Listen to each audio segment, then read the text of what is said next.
Hello friends, उम्मीद है आप सभी लोग अच्छे होंगे, बहुत बढ़िया होंगे आप सभी लोग। पढ़ाई ज़ोर शोर से एकदम चल रहा होगा।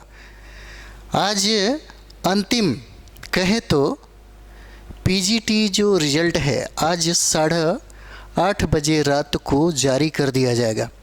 और यह रिज़ल्ट जो है आपके 29 विषयों का जो आज रिज़ल्ट आने वाला है, इस तरीके से आज की अगर हम लोग बात करें तो 29 में जो विषय में रिजल्ट आएगा, इसके बाद ये जो तीसरा चरण है, यह चरण आपका समाप्त हो जाता है। आज के रिजल्ट के बाद पीजीटी जो रिजल्ट है 8:30 बजे है ना, बहुत बेसब्री से लोग इंतज़ार कर रहे होंगे। और इस समय देखिएगा सब्जेक्ट में 29 जो विषय है उसमें आज रिजल्ट जो है एकदम क्लियर हो जाएगा। और पूर्ण रूप से जो तीसरा जो चरण हम लोग देख रहे हैं यह आज समाप्त हो जाएगा। इन लोगों की काउंसलिंग की बात करें तो काउंसलिंग 9 से लेकर के 16 जनवरी के बीच में टाइमिंग रखा गया है। काउंसलिंग का डेट है 9 से लेकर के 16 जनवरी। और इन लोगों का जो जिला अलॉटमेंट है ना, ये 31 दिसंबर के पूर्व ही ये अलॉट हो जाएगा। तो कहने का मतलब है जब रिज़ल्ट इसको जारी कर दिया जाएगा है ना, तो 4.0 की जो प्रक्रिया है वह तेज़ी से है ना, गवर्नमेंट जो है, आयोग जो है ना, वो तेज़ी से काम करने लगेगी, तेज़ी से एकदम सक्रिय हो जाएगी 4.0 को लेकर के। और सोचने वाली बात है, आप इतना बीपीएससी टीआरई 4.0 में ऑलरेडी 1,37,000 पद की जिक्र की गई है। अब कितना चाहिए? टाइम भी दिया गया है ना, टाइम भी दिया गया है, अच्छा खासा टाइम है। अप्रैल में एग्ज़ाम का घोषणा किया गया है। और घोषणा ये भी किया गया है कि हो सकता है कि इन सारे चरणों का यानी चौथा का 4.0 का रिज़ल्ट भी अप्रैल में एग्ज़ाम लेकर के रिज़ल्ट भी मई में जारी किया जाएगा। जून जुलाई अगस्त तक नियुक्ति प्रक्रिया जो है वो कर दिया जाएगा, यानी कि चुनाव जो अक्टूबर नवंबर में होने जा रहा है उससे पहले सब कुछ क्लियर कर दिया जाएगा। यदि आपके मन में है कि हम 5 महीना में एक टीचर बने, तो 5 महीना टाइम आपके पास कम नहीं है ना। 5 महीना में कुछ होने जाने को नहीं है, लेकिन 5 महीना में आप चाहें तो चीज़ें बदल सकते हैं। 5 महीने 5 घंटा भी अगर पढ़ाई सही तरीके से, सही गाइडलाइन में, सही किताबों के साथ अगर किया जाए तो 4.0 में एक ही सीट आपको चाहिए ना, फिर भी 1,37,000 पद है, फिर भी आपको एक ही सीट चाहिए। यदि आप 5 महीने अगर मानते हैं हम लोग, 1 महीने ऐसे भी दिसंबर बिता दिए, जनवरी फरवरी मार्च अप्रैल, अगर हम लोग 4 महीने भी 5-5 6-6 घंटा भी पढ़ते हैं सीरियसली, तो निश्चित तौर पे रिजल्ट होगा ही होगा, है ना। कहा जाता है कि सही डायरेक्शन में, सही किताबों के साथ अगर कम समय भी मिलता है तो आपका स्कोर ज़्यादा आएगा। लेकिन अगर गलत डायरेक्शन हो और गलत किताबें हो तो 18 घंटा पढ़ने के बाद भी आप असफल हो जाएंगे।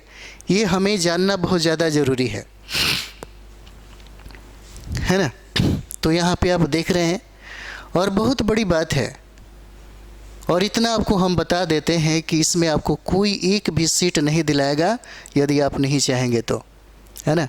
मेरे कहने का मतलब समझिए, सेल्फ स्टडी ही आपको आपकी मंजिल तक ले जाएगी। यदि आप चाहते हैं कि हमको टीचर बनना है तो सिर्फ गाइडलाइन आपको चाहिए, मेहनत हार्डवर्क आप ही को करना पड़ेगा। गाइडलाइन बहुत ज़्यादा दिक्कत वाली बात है, कोई बता भी नहीं पाता है। कितने लोग हैं जिनको पता ही नहीं चलता कि हमको पढ़ना क्या है, क्या छोड़ना है। यह बहुत मुश्किल वाली बात है, बहुत मुसीबत वाली बात है।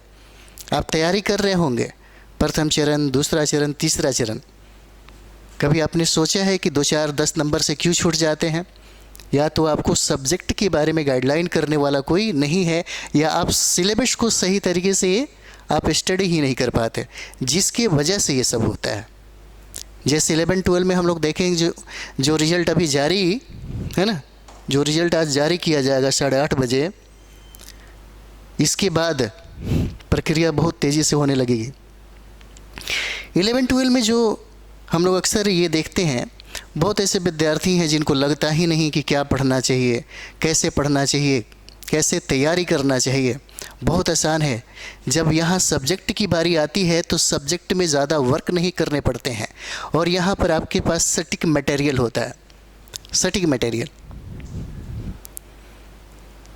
पीआरटी वालों को सबसे ज़्यादा मेहनत करना पड़ता है।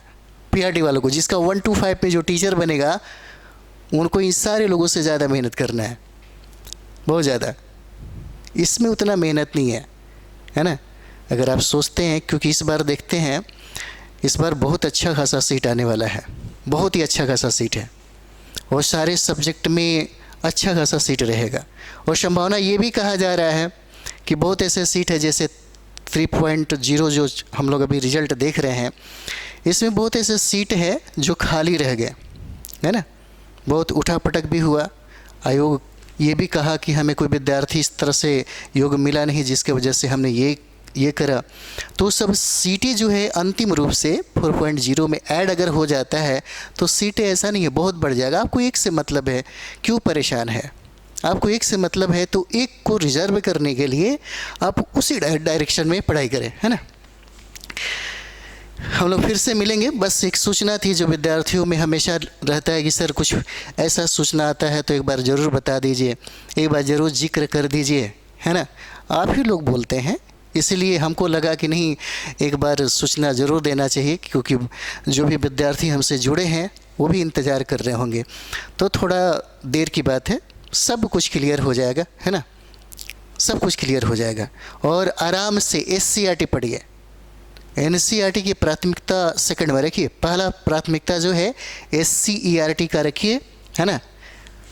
SCERT का हम इसलिए बोल रहे हैं कि अगर संदर्भ, किसी भी प्रश्न का संदर्भ अगर बिहार होगा तो सारे के सारे प्रश्न यहाँ से बनेंगे, NCERT से नहीं बनेंगे।